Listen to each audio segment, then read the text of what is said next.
Alright, so I think I figured out how to use my hand grip slash tripod with my Sony, I can't even remember what it's called now. I will find out again and then I will link it down below. So as I said the other night, one of my goals for hopefully by the end of this weekend is to have a workable desk space. Because under here, as you can see, this is an actual desk. I've owned it for a while, but it hasn't had much of an opportunity to be used as a desk. And obviously since moving in here at the beginning of the year, it's been a great storage system. So I just thought, before I go crazy with trying to do everything, because I need to remember that I can't do the heavy lifting, because my body won't let me do that, or it will, and then I'll pay for it. I'm just coming out of a massive flare and then a migraine attack, so I'm gonna be careful, or so I say. But I thought I'd identify you for some, some key areas of stuff that is in or on my desk, and whether it should even be stored in the craft and hobby hoard, or if it should be living in either a different part of the house, or if it should be living in the house at all. So maybe it belongs in a car or the motorhome or an op shop. But yeah, I'm going to have to do something about that. So I just thought I'd go through and be like, right, cool. Let's identify some basic items that are on the desk and see if, and to be honest, under the desk, yeah, that should really not be there. So to start with, we have a box of filament, five rolls out of the 75 rolls of filament that I have. And by 75, I mean 75 different colors of PLA filament. I do have some duplicates of like the white and black, and there's actually, words, brain fog's really hard at the end of a normal work week, work day as an early childhood teacher and just existing in general. So I only managed to double up on one of those 75 colours by accident. And considering I was buying them but hadn't got round to actually doing anything with them or even opening them before I did my calibration cats for the colour chart, I think that is amazing, to be honest. But yeah, so there's 5 rolls in here. Some of them, they're various brands. So there's Sobol, there's a couple of Sobols, I think. Some bamboo filament and a roll of Elegoo. It's either translucent or glow in the dark. And then down here there's another 5 rolls, and that's a mixture of brands as well. Another one including cinnamon, which is available locally, and when I say locally I mean almost 600 kilometers away in Townsville, but that's local. So yeah, they definitely don't belong here, and I don't know, you can see this bit here. You might see that there's another 2 rolls of filament here, and underneath them is another 3 tubs, each of them full of 5 rolls of filament each. And then there's also another shelf just off to the side here, so in this direction, and it has another 3 boxes of 5 rolls each. And then there is, got to make sure I medicate my cat. And Cat Crack is just her nickname for her anti-inflammatory, which actually, and the anti-inflammatory that my cat is on also happens to be one of the anti-inflammatories that I am also on. It's given to both cats and people. We have something in common. But yeah, further down there is another 2 boxes with another 5 rolls each, so another 10 rolls. And then there's the first drawer in my beautiful old storage. I mean, we'll get to that when we get to the whole finalising the calibration cat stand and going through all the filament and stuff in a special. This is where you can tell that collecting the things for the hobby and actually doing the hobby are entirely different things. And yeah, no one is more aware of that than I am, that they are. Each time I start a new hobby, it's 2 hobbies in one: the collecting of the things and then finding the actual time and or energy to make the things. Okay, you might notice that my scar is less inflamed than it was the last time I had a video where it was really quite red. It's dried out a little bit at the moment. It dries out at a different rate to the rest of my face, obviously because it's a graft that was taken from behind this ear here. So I will need to give it a special moisturise this afternoon, after I film this video, and make sure that I'm onto that every day, because I haven't been feeling great this week with the migraine attack and the tail end of the flare. It hasn't been as much of a priority, and that causes it to dry out quite quickly. So the only moisturiser I've found that works on it is from Honey Biotics, and so it's a Manuka based one. For anyone who has major scarring and things like that and is interested in that, I can include a link down below. But yeah, the Honey Biotics has been a life changer. Like, I tried so many different ones. Yeah, and it does keep it fairly well hydrated. Does, you know, does leave it, you know, it's sort of a visible moisturizer until it's sort of soaked in and things like that, which takes most of the day, which is great because it keeps it moisturized for longer than otherwise. But yeah, it's just, look, the scar's visible anyway, so it doesn't really matter if the moisturizer is too, or at least that's what I tell myself. Everyone tells me, including the surgeons and the doctors at the time, that considering the work that had to be done, so what they had to cut out to remove the 2 BCCs and any infected skin around it, and to ensure that they got all the margins, they've all said that, you know, it has healed magnificently. Plenty of people will tell me, oh, I don't even notice it anymore, but that's because it's not on their face and they don't see it every time they walk past a mirror or a bit of glass, or someone looks at you and then their eyes go up here and you can tell. So yeah, but that was a bit of a, you know, sorry, a segue. Yeah, that's life. Okay, so yeah, there's a whole lot of 3D filament, and it does not belong on my desk. There is also a bag, just realised, of things I bought from, so a bag of things I bought from the op shop to take to daycare and kindy, a large part of which is spare shorts. We always run out of clothes and things like that, and we have an amazing op shop here in town because we get lots of travellers through, because we are the heart of dinosaur country. So our op shop is amazingly well stocked. So I did go in there over the holidays and grab some stuff, but now I just actually need to get it into my car and then from my car into work. Multi-step process.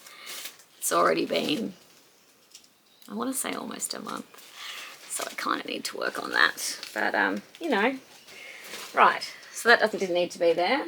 I think that this is actually packaging from the 3D printer, which is currently what the camera is sitting on, so that's probably rubbish and can be treated as such. A notepad. This is definitely more packaging from the 3D printer, and I'm fairly certain I don't need to keep it, but this one I'll actually double check, because it's like, it was fitted in it to keep all the bits stable. I'm assuming that, like, if I have absolutely no intention of moving it, and I have no intention of moving it, or moving house ever again, hopefully, that I probably can trash it, but I will just double check that by visiting a forum or two, to be sure, because I don't want to get rid of something I was supposed to keep. So that one I will keep for now. Aww. It's a cute little stubby holder that a friend made for me to keep my drinks cold. How adorable. I forgot about that one. Is it going to focus in? Yeah, it is. I had 2 cats, and for the last 10 years, 9 years, it was mostly just me and 2 cats, and then I got another dog. That's a tale for another time though. There is this is a desk mat, like for a mouse and computer and stuff, so this is actually where it belongs. So that's exciting. One thing where, I suppose the notepad technically also belongs there, so that's cool. A $1 bill that was found out in the yard while being mowed. It's a little the worse the wear, but you know, hey, it's a bit of a souvenir, so we've kept it so far. Probably don't need to because it's not quite a whole bill, and I don't actually know. I probably don't need to keep it, but we'll work on that too. There is a box of some kind. Actually not sure what it is. Oh, it's a mount for something, and some batteries, and something else. I'm gonna need to unbox that properly, unbox that properly and figure out what it is. Don't know.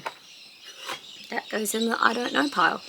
There is a pack of coasters from one of my trips into around Australia. So obviously, you know, I think it was the Territory. Yeah, coasters, which can probably be used as you know, coasters. Cool. Don't need to be on the desk though, so useful to keep or donate. I need to figure out if I'm going to use them as coasters, if I need them as coasters, if I have anywhere for them to be used as a coaster on a surface. If not, I will donate them to the op shop. A random hook and eye. And because, oh, hang on. I know there's a way to do this, and I've got to figure this out. There you go. Yeah, cool. I don't even know where I'm looking because I keep looking at the screen, which is a flip out screen, rather than at the camera. So if I'm not looking at you, I'm not doing it on purpose. Also, that doesn't belong there. Some plastic clips. I don't know what they're off. Might be useful to take to kindy though. What else have we got in there? Oh, I've got some balsa wood. Some letters from when I first was playing around with my 3D printer. H-O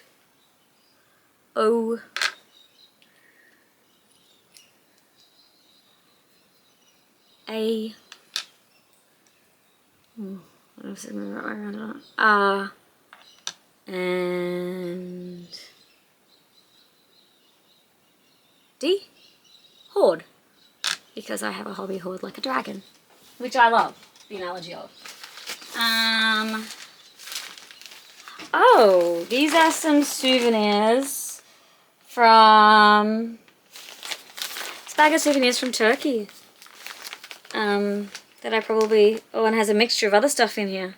So this is a bag that I will obviously keep. Need to go through, figure out what's actually needs to be kept. And maybe just start displaying some of my souvenirs from my world travels, because pre-COVID, every year I would go overseas for a month during the school holidays and see the world, 2 or 3 countries each time.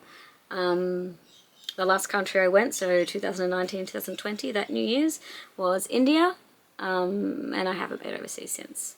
That next year, so 2020, 21, that would have been my 10th year in a row, New Year's overseas. But that did not happen, obviously, with COVID and the way that impacted the world.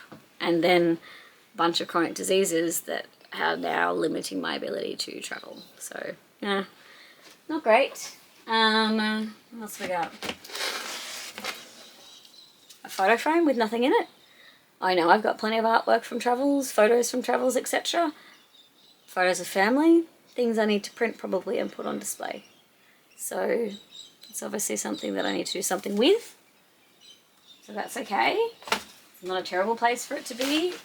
I have this big pink cardboard box, which is a whole box of a hobby. It is all stuff from a wonderful Australian company, Blushery, which for a while there they were working out of, I think they had a Brisbane studio, but it wasn't working financially anymore. And so she used to sell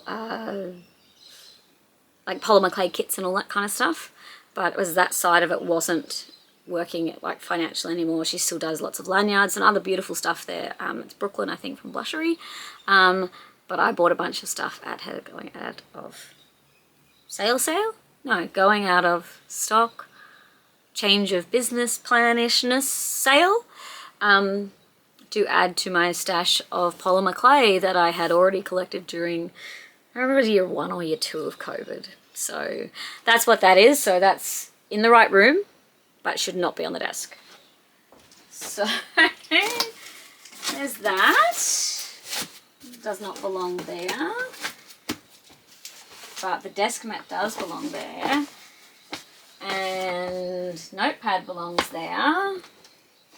Photo frame could belong there. Empty box from Filament. Another empty box from Filament. Keeping 4 kindy, but need to take 2 kindy. Like, we've just used a bunch of them to create mailboxes for the kids to send their own letters to each other. We've got a post office set up for our development play area. So yeah, so not on the desk. Probably needs to go with the kids' clothes that are going to go to kindy maybe tomorrow, because I'm going in to do some extra work. I think I'm going to run out of battery soon. I don't know. It seems to have an angry signal like, please charge me soon. So let's just do this really quickly to get the rest of the stuff that's on the top. So I've already been through that. So this is an A3 expanding portfolio. Definitely needs to be in here, but not there. A caddy, there's nothing in it. Could stay on the desk, could be useful. 2 other caddies that are full of random hand sewing supplies from, I want to say last year, when I taught the year 7 to 10 students, boys and girls, how to hand sew and how to make something from recycled fabrics and stuffs. But to start with, we had to learn how to sew. So yes, they belong in this room, but not on the desk.